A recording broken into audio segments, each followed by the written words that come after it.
Boa noite, pessoal. Tudo bem? Na semana passada eu mandei um stories perguntando o que vocês tinham de dúvidas, né? Aí eu recebi uma centena de questões, de perguntas dos mais diversos assuntos. Pergunta de problema na cervical, problema na lombar, tratamento, cirurgia, complicações, casos que não deram certo. Foram uma série de perguntas. Escoliose, as deformidades, as crianças, etc. Não coloquei em ordem, podia ter agrupado, né, por exemplo, todas as perguntas relacionadas a problemas na lombar, todos relacionados a problemas na cervical, mas eu acho que fica mais dinâmico eu ir respondendo aleatoriamente, né,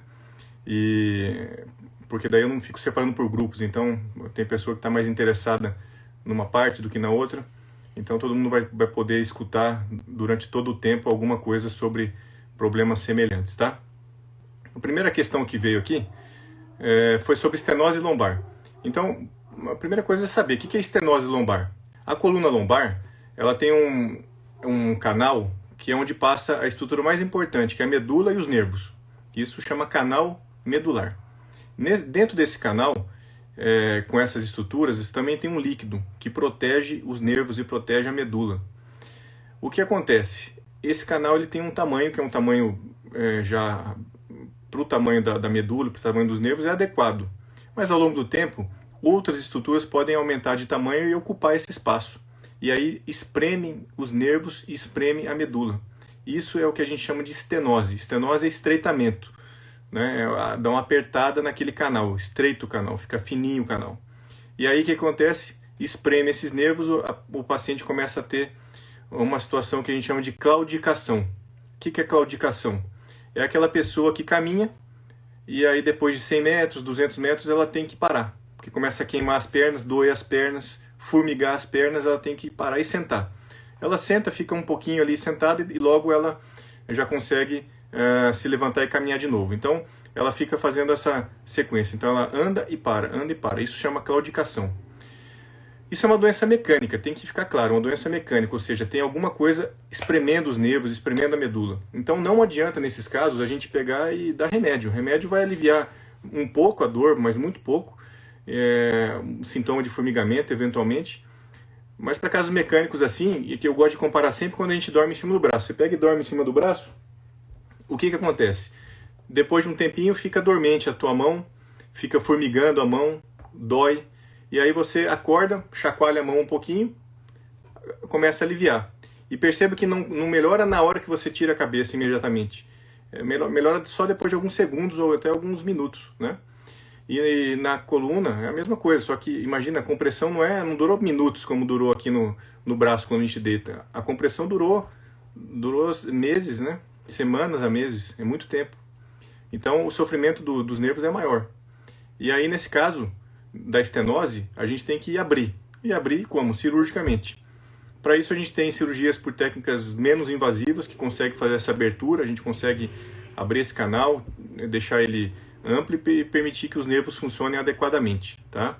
Então isso é a estenose lombar. Bem, outra pergunta, cifose e escoliose complexa em criança de 4 anos. O que fazer? Colete? Cirurgia?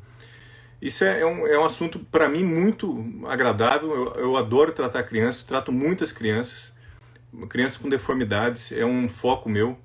O meu mestrado, inclusive, foi em escoliose congênita, ou seja, crianças que já nascem com escoliose. Então é um tema que me agrada muito, é um tema que eu estudo bastante. Eu trato muitas crianças assim e eu gosto de ver o resultado das crianças. 4 anos é uma idade ideal para tratamento. Tá? Casos complexos, como foi o caso da pergunta com 4 anos, eles obrigatoriamente são cirúrgicos, não tem dúvida. Hoje em dia, com o que a gente tem de ferramentas nas mãos, não tem nenhum sentido você deixar uma criança de 4 anos com uma cifose ou escoliose complexa e não tratar ela cirurgicamente. Tá?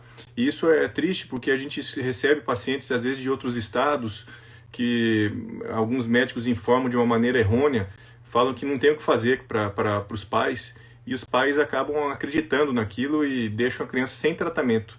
E aí quando chegam para a gente, né, hoje em dia é mais fácil, procurando na internet, né, informações, Aí, é um caso que já poderia ter sido tratado 1, 2 anos antes, a gente trata em condições mais difíceis, né? Um caso mais complexo, uma cirurgia mais complicada, né? Uma curvatura maior, tudo mais. Então, o ideal é tratar precocemente, tratar o quanto antes, tá? Então, colete ajuda para isso? Colete não ajuda para escoliose e cifose complexa. O que é complexo?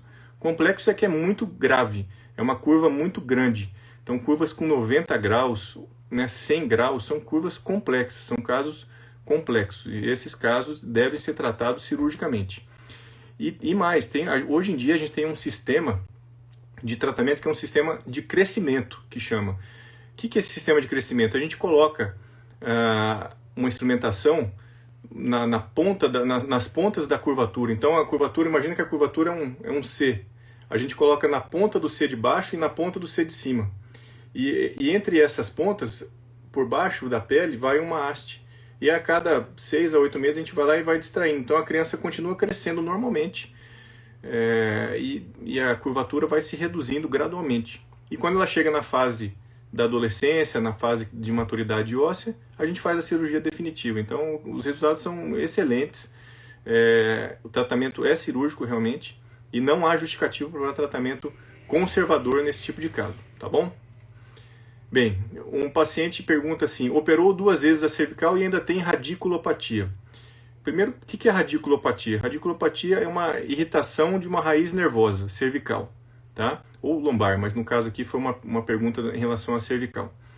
Então, o que a radiculopatia dá? Ela dá dor, não só no pescoço, mas ela dá dor irradiada para o ombro, para o braço, para o antebraço e para as mãos, tá? Além da dor, o paciente pode sentir também perda de força.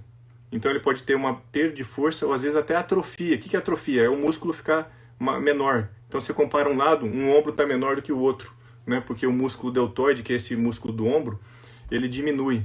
Ou então o músculo da mão diminui, então você compara uma mão e a outra, uma mão está mais fina, principalmente essa musculatura aqui, ou às vezes essa musculatura, ou às vezes essa musculatura a gente consegue perceber. Tá? Isso a gente chama de atrofia ou hipotrofia. Então a radiculopatia é isso, tá?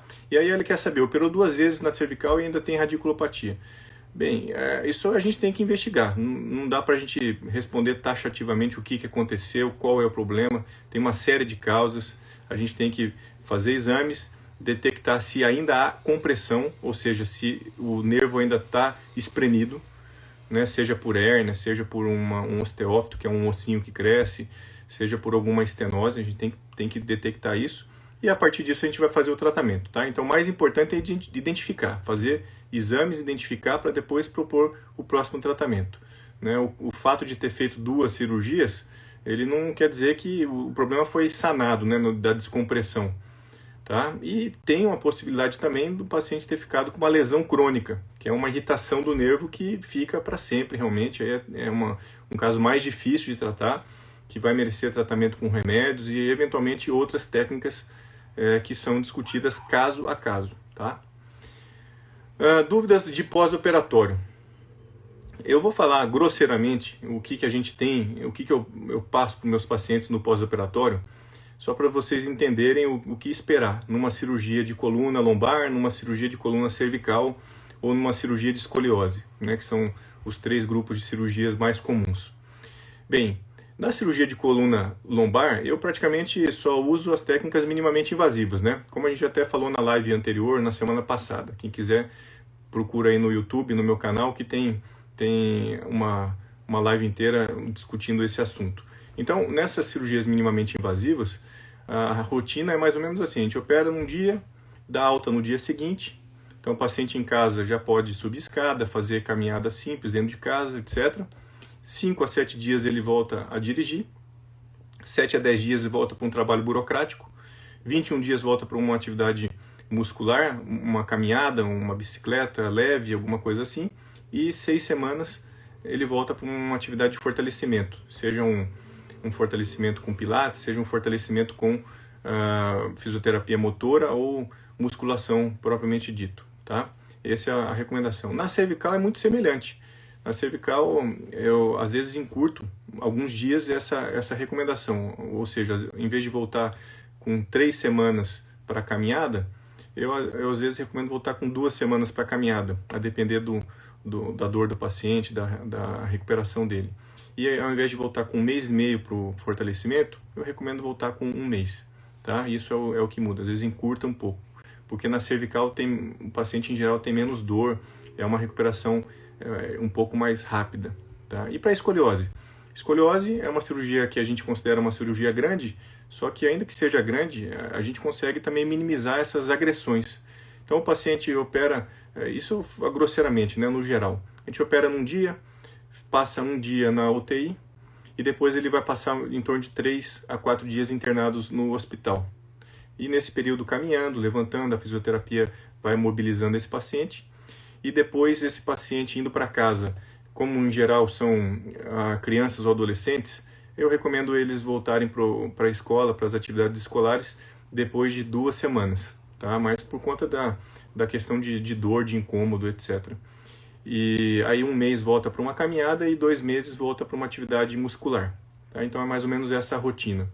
Para aquela pergunta inicial, né, da criancinha de 4 anos, isso se encurta um pouco, porque a cirurgia de sistema de crescimento ela é bem mais rápida.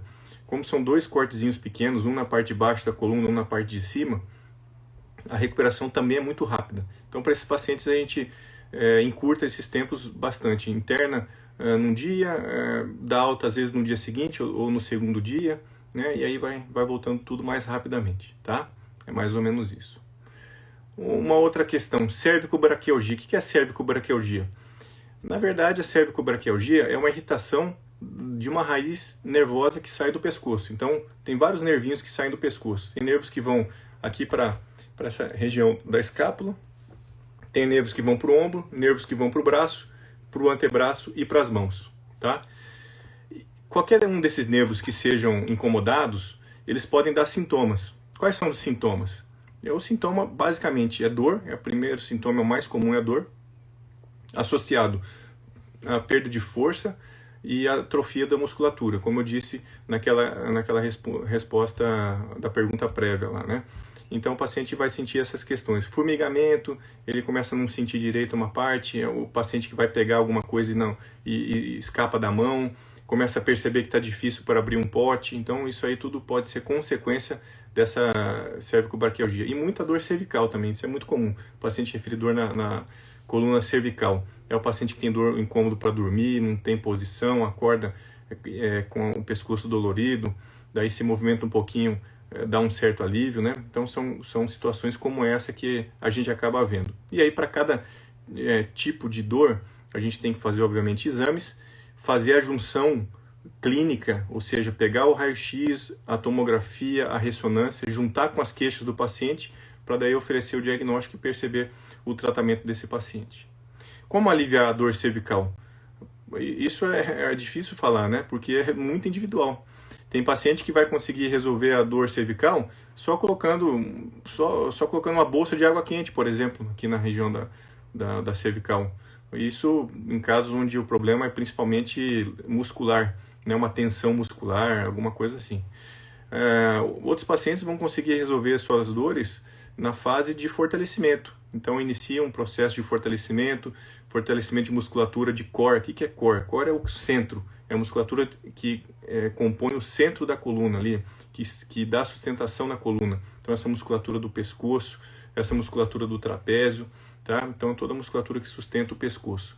Então esses pacientes vão ter melhora com o fortalecimento, tá? Outros vão ter melhora com mudanças posturais. Então são pessoas que às vezes trabalham na frente do computador por várias horas, e aí a recomendação: se movimenta, levanta, vai jogar um papel no lixo, vai fazer um xixi, vai pegar uma água, tomar um café. Só o hábito de se movimentar a cada 20 minutos aí já é suficiente para aliviar certas dores, tá? Então isso é uma coisa interessante.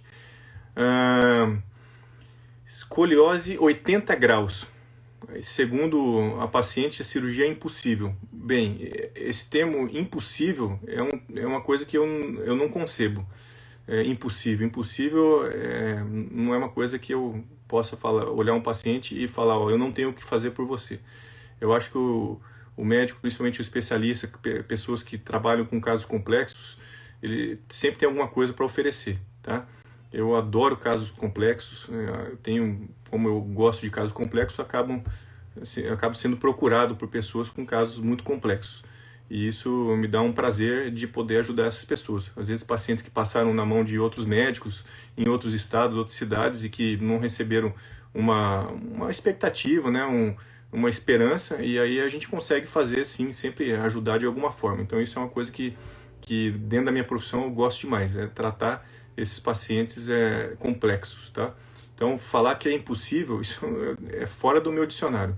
Sempre tem alguma coisa para se fazer, tá? 80 graus ainda por cima, 80 graus é uma cirurgia, é um caso complexo? Sim, é um caso complexo, mas a gente trata pacientes com 80 graus aí com uma certa frequência, e tem pacientes com mais de 100 graus, 120 graus, 130 graus, 140 graus, ou seja, casos extremamente complexos, muito mais complexos do que esse, e a gente consegue oferecer algum tipo de tratamento, tá? Então isso não existe essa dúvida de que o escoliose com 80 graus é impossível. Não, dá para tratar na mão de quem conhece, quem tem experiência, quem sabe lidar com esses casos, a gente consegue resolver com certeza, tá?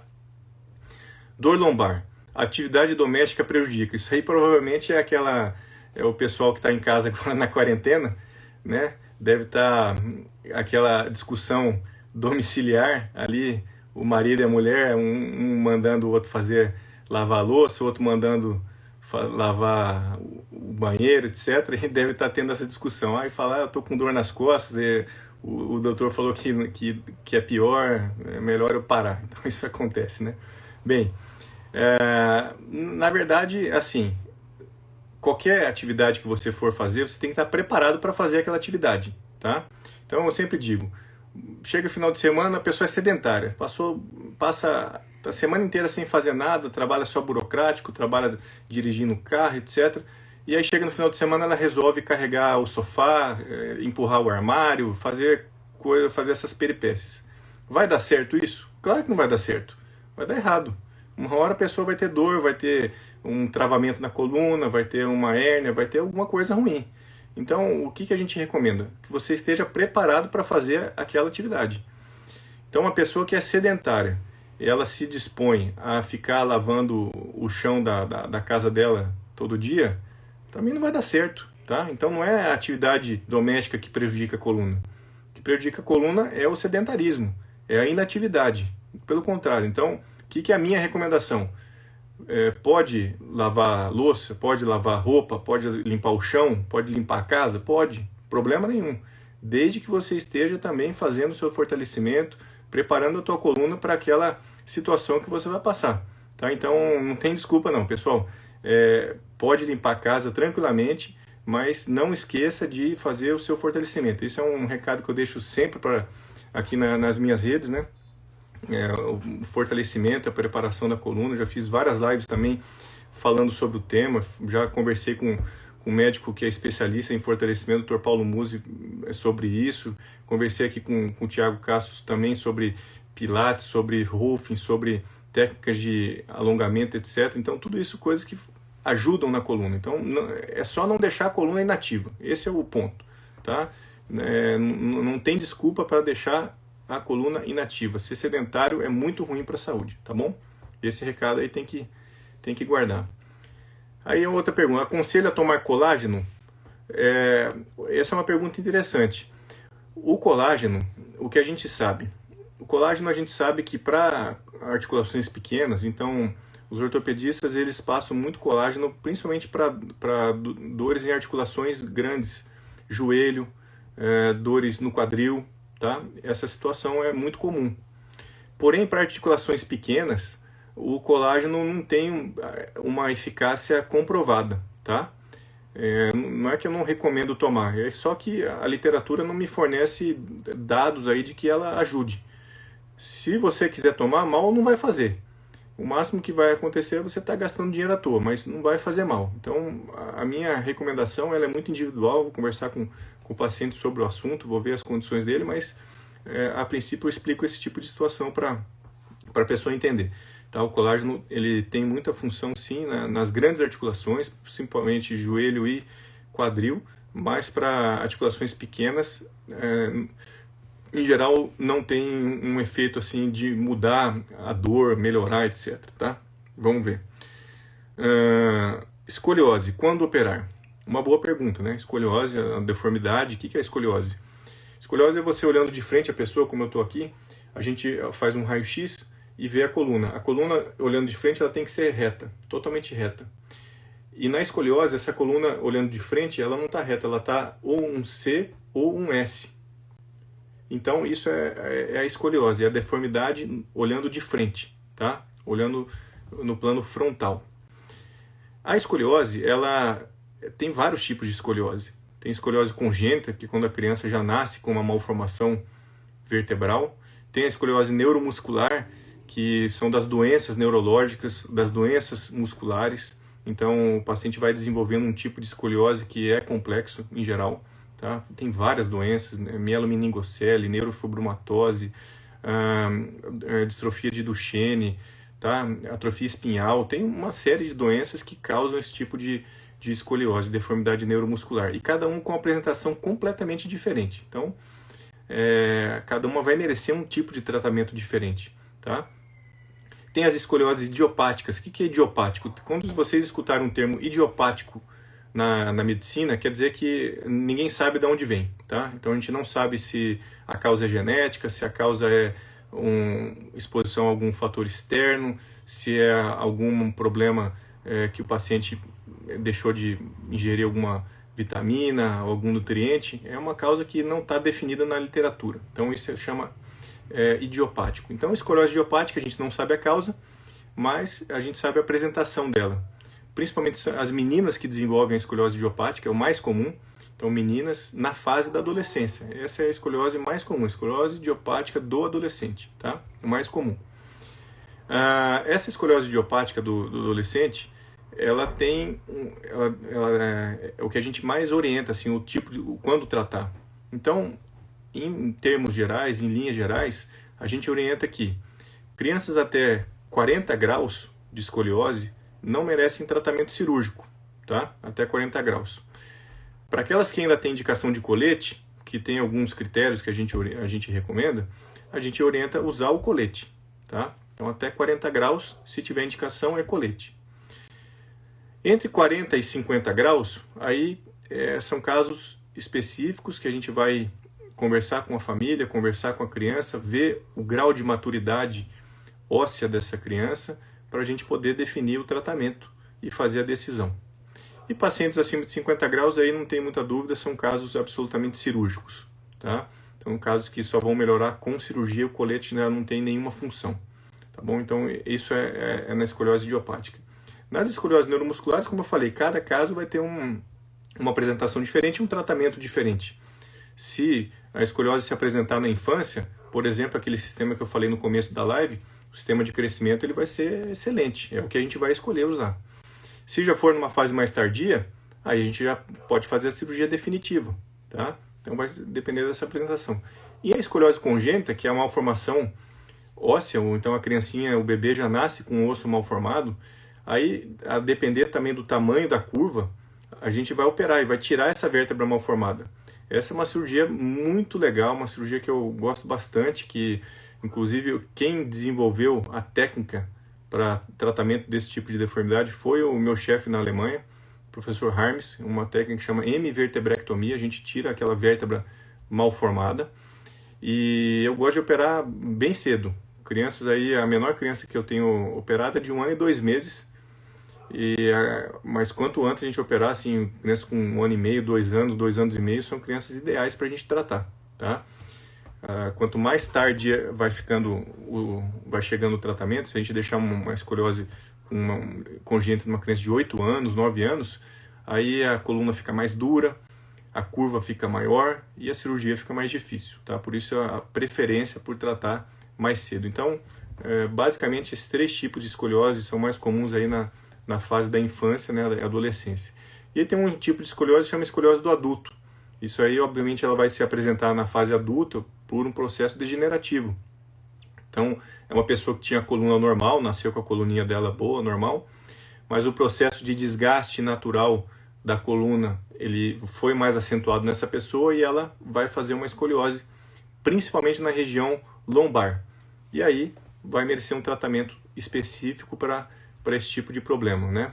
Esse tratamento pode ser só tratar a dor, uma infiltração, um bloqueio ou eventualmente até realmente a cirurgia, tá? Isso tudo depende do grau, do tipo, do tempo, dos sintomas e dos exames que a gente vai realizar. Bem, exercícios para fortalecer. Isso aqui é tema básico, né? Então, fortalecer é 100% das pessoas. Então, não tem uma pessoa que vai falar para mim que não precisa fortalecer, tá?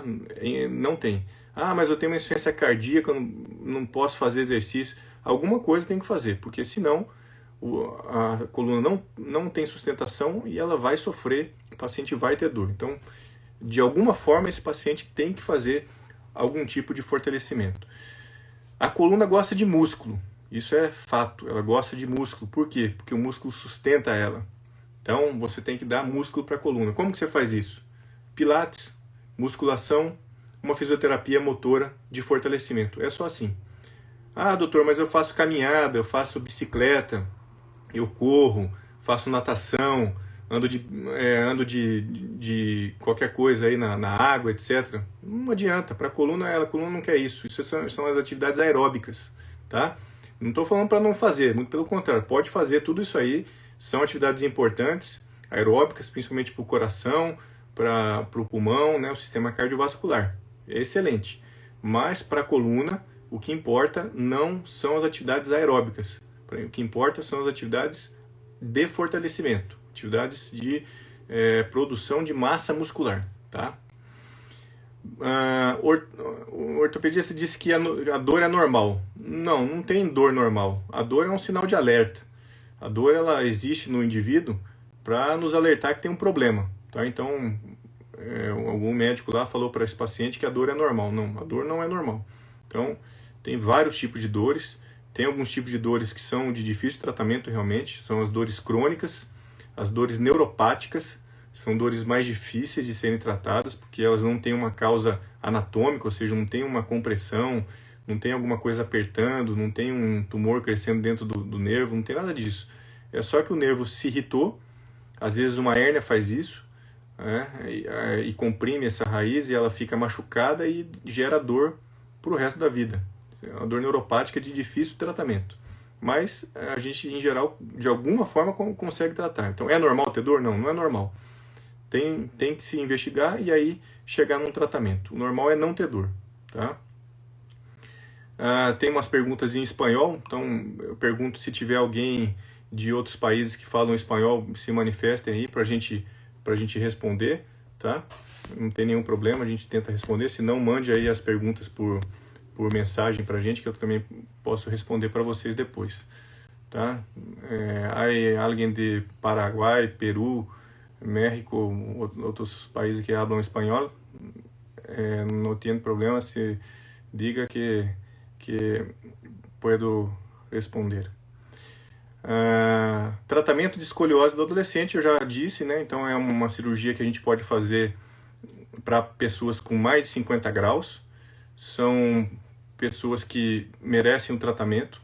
Com menos de 40 graus não há necessidade de cirurgia. E entre 40 e 50 graus, aí essas meninas, né, em geral, porque eu falo isso porque 80% das escolioses idiopáticas são meninas, né, 20% só são os meninos, e aí a gente vai ver a demanda estética, o quanto que interfere na estética, dor, né, a maturidade óssea, esquelética, para ver se vai ser necessário fazer o tratamento cirúrgico, tá? Tem uma pergunta aqui que me chamou a atenção, foi encaminhado, tem osteoporose, posso fazer pilates? Aí que é obrigatório. Osteoporose, por que você tem osteoporose? Porque não foi dado. Primeiro, quem tem osteoporose? Em geral são as pessoas que entraram na fase da menopausa. Mulheres têm mais propensão a ter osteoporose, primeiro ponto. Então a mulher ela tem uma desvantagem natural, porque a mulher ela entra numa fase de menopausa em que a queda hormonal é muito abrupta. A queda do homem é muito mais paulatina, é menor ao longo do tempo. Então a mulher ela sofre com essa queda hormonal. E essa queda hormonal ela é ruim porque o hormônio é quem faz ali a retenção de osso e quem faz a retenção de músculo.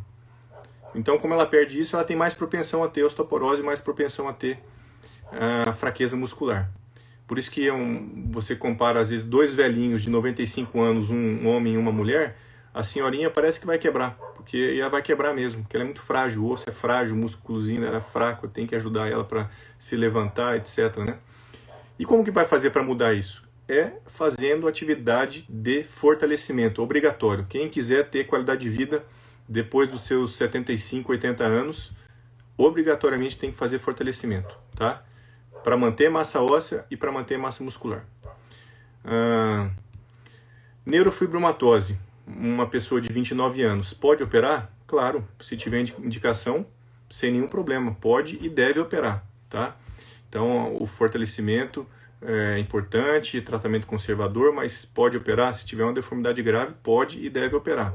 Se for um caso grave, tem uma série de técnicas que a gente utiliza para pacientes com neurofibromatose, para diminuir um pouco essa curvatura, diminuir um pouco a magnitude da curva, que é como a gente chama, para poder fazer a cirurgia definitiva. E os resultados são muito bons nesses casos de neurofibromatose. São casos difíceis, né, porque além do paciente ter a deformidade, ele tem uma série de tumores, né? Neurofibromatose é uma doença que causa tumores na coluna inteira, às vezes no cérebro também, mas na coluna bastante. Tumores de pele também, então são pacientes que às vezes têm alguns neurinomas de pele, né? Uma doença que a gente chama de facomatose, uma doença que atinge tanto a pele quanto os nervos, tá? O sistema nervoso. Então tem essa complexidade, mas pode ser tratado sim, não tem nenhum tipo de dúvida.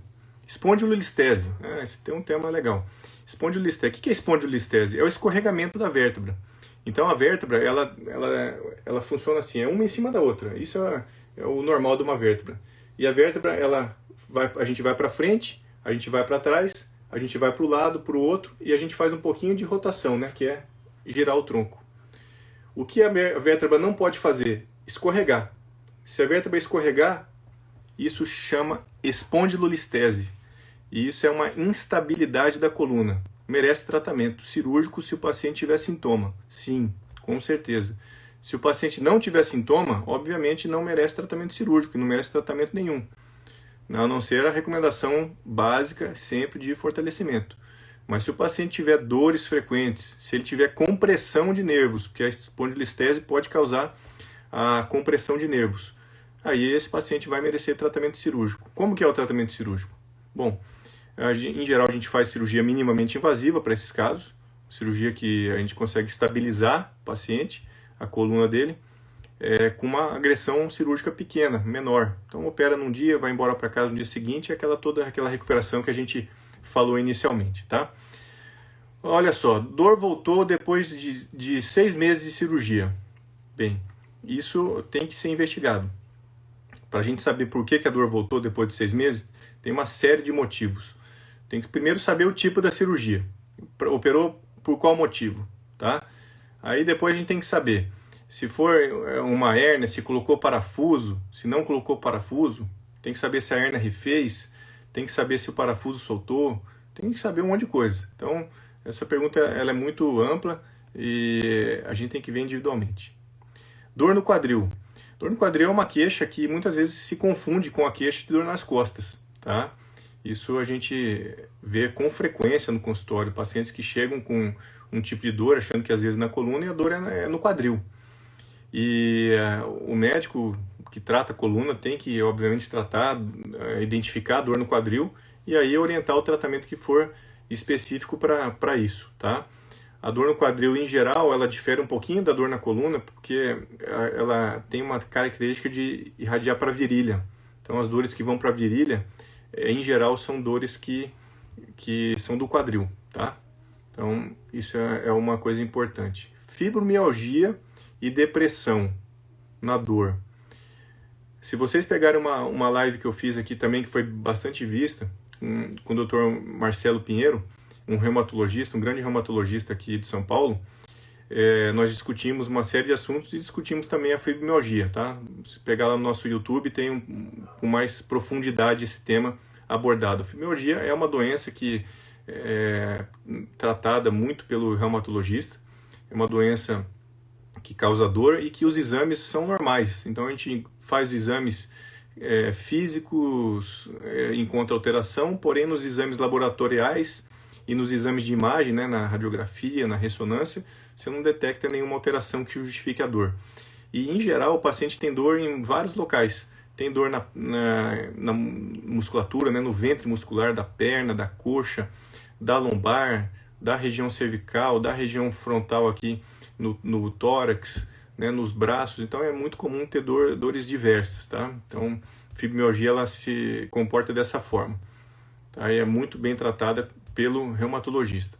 E a depressão tem influência? Com certeza tem influência, porque a fibromialgia é uma doença que se desenvolve muito mais em pessoas que têm um perfil para fibromialgia, ou seja, pessoas que têm uma ansiedade, que têm a própria depressão, que trabalham muitas vezes sentada, que têm uma tensão muscular maior, essas pessoas estão mais suscetíveis, né? Então é uma doença da modernidade, né?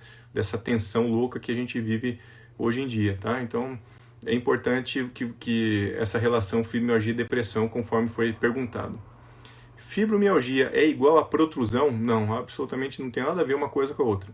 Protrusão de disco, o que é? O disco está entre uma vértebra e outra. Esse é o disco, ele está entre uma vértebra e outra. Uma borrachinha que está ali no meio, um amortecedor. O que é protrusão? É quando essa borrachinha ela fica mais gordinha e vai para o meio do canal, onde estão os nervos. Isso é uma protrusão. Tá? Fibromialgia, isso que eu falei, é a dor que vai acontecer por conta de uma doença reumatológica relacionada com a tensão, com a ansiedade, com características dessa natureza. Operou e o parafuso soltou. O que fazer? Bem, isso é uma situação que a gente chama de pseudoartrose. O que é a pseudoartrose? Pseudoartrose é o seguinte, o paciente que ele foi submetido a uma cirurgia, e a cirurgia era uma cirurgia de artrodese. O que é uma cirurgia de artrodese? É uma cirurgia em que a gente fixa a coluna, a gente tem que unir uma vértebra com a outra, ou às vezes 3 vértebras, ou às vezes 4 vértebras, dependendo do tipo de problema que o paciente tem. E aí esse paciente, a gente quer obviamente que o osso grude, que forme osso. Isso chama-se artrodese, é a fusão óssea, tá?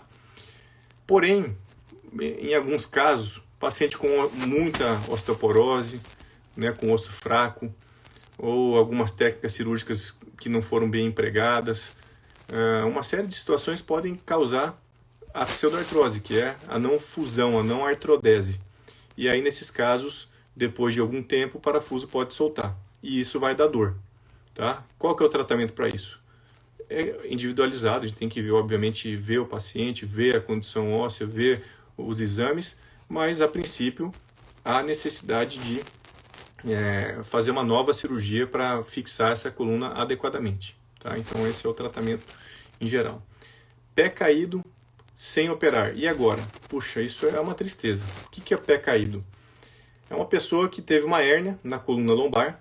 Essa hérnia pegou o nervo que vai para o pé e o pé parou de mexer para cima. Ele ficou caído, ficou com o pé para baixo. Não mexe o pé. Isso chama-se pé caído. Isso é cirurgia de urgência. Tem que operar para ontem. Não adianta ficar esperando. Porque se ficar esperando, o paciente vai ficar com sequela. E a sequela pode ser para sempre. Tá? O paciente pode nunca mais voltar a mexer o pé. Né? Mexer o pé para cima. Isso é terrível. O paciente fica com uma sequela grave. Ninguém quer isso. Então, é uma tristeza quando a gente vê o paciente nessa situação que não foi operado. Ou não foi operado porque ele não quis operar, colocaram alguma coisa, alguma minhoca na cabeça dele, ou porque o médico não orientou que não precisava, ou então, às vezes, o sistema de saúde que ele participa, seja o sistema público ou seja privado, dificultou a sua cirurgia. Não importa, tem uma série de causas, mas todas as causas são péssimas. Então, o paciente tem que ser tratado, não tem dúvida, tem que operar de urgência, para ele não ficar com sequela. Aí a pergunta é, e agora? Pé caído, ficou com o pé caído, não operou, e agora? Bom, a gente sabe que para voltar a força do pé, tem alguns fatores que influenciam. São 3 fatores que influenciam. Primeiro, a idade do paciente. Quanto mais velho é o paciente, pior é a chance para voltar. A segunda coisa é o tempo de compressão, o tempo que ele está com essa hérnia, o tempo que ele está com o pé caído. Quanto maior for esse tempo, menor é a chance de voltar. E a terceira coisa é a gravidade. Se o paciente não mexe o pé nem um pouquinho, é muito pior do que um paciente que mexe alguma coisa o pé, tá? Então, quanto mais grave for essa compressão, essa lesão, também pior é o prognóstico. Então, a gente tem que avaliar esses 3 fatores, ver os exames, mas, em geral, eu recomendo cirurgia, mesmo depois de um tempo. E por quê que eu recomendo cirurgia? Porque, mesmo depois de um tempo, pode voltar sim, e pode voltar alguma coisa. E, às vezes, essa alguma coisa é suficiente para ele ser funcional, para ele conseguir não ter que usar órtese, por exemplo, né? Para ele conseguir dirigir. Então, recomendo, não tem dúvida que recomendo operar na maioria das vezes. Cirurgia não deu certo, a hérnia ainda está lá. Bem, tem algumas causas para isso. Uma primeira causa é, na verdade, essa hérnia pode se refazer. Isso pode acontecer realmente. Então, o médico vai lá, retira a hérnia e depois de um tempo ela se refaz. Como que se refaz? Em torno aí de 10% dos casos, ela dependendo da técnica, né, tem vários tipos de técnica para retirar a hérnia, ela pode voltar sim. E aí, nesses casos, se voltar a hérnia, tem que ir lá e operar de novo, tá? Não tem dúvida. Então, às vezes não é que a cirurgia não deu certo, é que realmente a hérnia fez. Ou então, realmente tem a possibilidade de o médico não ter retirado a hérnia. Se for igualzinho estava antes, às vezes não retirou. E aí não tem jeito, tem que operar de novo, tá? É uma possibilidade. Alongamento para cervical ajuda? Ajuda, claro que ajuda. Alongamento de todos os músculos é algo importante a se fazer, tá? Não só da cervical, como da lombar, das pernas, dos braços. O alongamento é importante, participa do aquecimento, antes do fortalecimento da musculatura que a gente recomenda, tá? Operou, pode patinar? Olha, eu gostei dessa pergunta bastante, né? Não porque muitas pessoas patinem e que isso interessa muitas pessoas aqui que estão na live, não é por isso. É porque o meu conceito de cirurgia da coluna é que a gente tem que devolver a pessoa para ela retornar a fazer tudo que ela fazia antes. Quem joga bola, volta a jogar bola. Quem patina, volta a patinar. Quem joga vôlei, volta a jogar voleibol. Quem faz luta, volta a fazer luta. Então, na atualidade, a minha orientação é de que operou da coluna não é para você ficar inválido. Não é para você ficar, não pode nunca mais jogar bola. Se a pessoa, o que ela mais gostava de fazer na vida era jogar bola, e eu falo para ela não jogar bola nunca mais, eu matei todas as esperanças dessa pessoa. Tem sentido isso? Claro que não. Ela operou para quê? Não foi para ter melhor da qualidade de vida? Então, o pensamento hoje em dia da cirurgia de coluna é devolver a pessoa para as coisas que ela gosta de fazer. Claro que tem que fazer uma preparação. Isso aí está implícito. Sempre tem que fazer a preparação. Aquilo que eu falei no começo, que eu repito incessantemente, até irritantemente, tem que ser feito fortalecimento, tem que preparar a coluna. Mas vai poder lutar? Quem luta, pode lutar. Quem corre, pode correr? Pode. Quem joga bola, pode jogar bola? Pode. Quem anda de skate, volta a andar de skate. Problema nenhum, tá? Alongamento, operou... pode prótese em pessoas mais velhas? Isso é também interessante, porque eu em 2 ou 3 lives eu falei sobre isso. Falei sobre as próteses, né, nas pessoas. A prótese de disco, tanto da cervical quanto da lombar, eu falei isso. E ela quer saber em pessoas mais velhas. Provavelmente essa pessoa viu a nossa live e ela ficou com um pouco de dúvida. A prótese, ela é uma cirurgia eficaz, maravilhosa para pacientes bem indicados. São um grupo de pacientes muito específicos. Paciente idoso não merece prótese. A prótese não vai ser boa para ele. A prótese vai dar problema, a prótese vai dar dor, ela pode soltar, tem uma série de problemas, tá? Então, paciente mais velho aí, depois dos seus 60 anos, em geral, a gente não recomenda, não. A prótese, ela é muito boa para um grupo específico de pacientes jovens, com o osso bom, sem uma artrose grave, tá? E que, obviamente, se justifica uma cirurgia de coluna desse porte. Se não, não. Então, esse é um questionamento interessante, tá? Pessoal, estamos indo para o final. Eu vi aqui 1 milhão de perguntas. Eu peço desculpas que não dá para responder, porque se eu ficar lendo o que todo mundo está escrevendo, eu acabo perdendo o foco aqui e a gente não consegue dar uma sequência boa, né? Pessoal, um grande abraço. Até logo. Foi bom falar com vocês aqui. Tchau, tchau.